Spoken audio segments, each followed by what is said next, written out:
నమస్తే అన్న, అందరికీ నమస్కారం. కువైట్లోని ప్రవాసులకు మరో అవకాశం ఇవ్వాలని చెప్పేసి కువైట్లోని ఒక వ్యక్తి అయితే మాట్లాడడం జరిగిందనమాట. ప్రస్తుతం కువైట్లో కఫీల్ వ్యవస్థ ఏదైతే ఉందో ప్రవాసులను తీవ్రమైన ఇబ్బందులకు గురి చేస్తూ ఉంది. అలాగే చాలా వరకు మనం చూసుకుంటే కానీ ఇళ్లలో నుంచి పారిపోతూ ఉన్నారు, కంపెనీలలో నుంచి పారిపోతూ ఉన్నారు.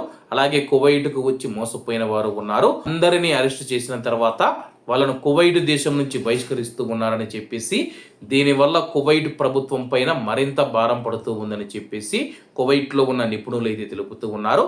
ఎందుకంటే కానీ ఉరిశిక్ష వేసే ఖైదీకి కూడా చివరి కోరిక ఏదని చెప్పేసి ఉంటుంది. కానీ కువైట్లోని ప్రవాసులు పారిపోయినా కానీ, అకామా లేకపోయినా కానీ, ఎటువంటి గుర్తింపు పత్రాలు లేకపోయినా సరే కానీ వాళ్ళని అరెస్ట్ చేసిన తర్వాత వెంటనే కువైట్ దేశం నుంచి బహిష్కరిస్తూ ఉన్నారు.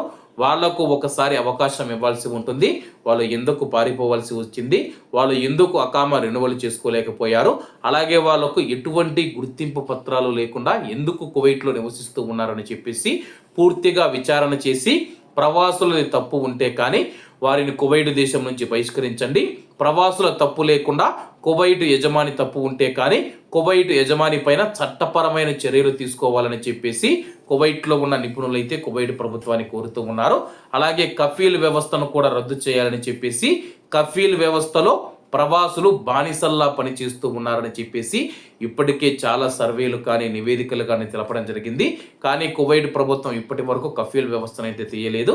కనీసం ఎవరైతే ఉన్నారో కువైట్ దేశం నుంచి వేల మందిని అయితే బహిష్కరిస్తూ ఉన్నారో ఆ యొక్క వేల మందిని కువైట్ లేబర్ మార్కెట్లోకి మనం ప్రవేశపెడితే కానీ కువైట్లో ఉన్న కువైటీ ప్రజలకు ఎంతో మేలు చేకూరుతుందని చెప్పేసి లేబర్ మార్కెట్లో కార్మికుల డిమాండ్ తగ్గుతూ ఉంది.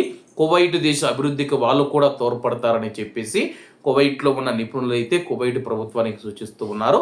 మరి కువైట్ ప్రభుత్వం ఎటువంటి నిర్ణయం తీసుకుంటుందో వేచి చూడాల్సి ఉంది. కాబట్టి అందరూ బాగుండాలి, అందులో మనం ఉండాలి. అందరికీ నమస్తే అన్న, జై హింద్.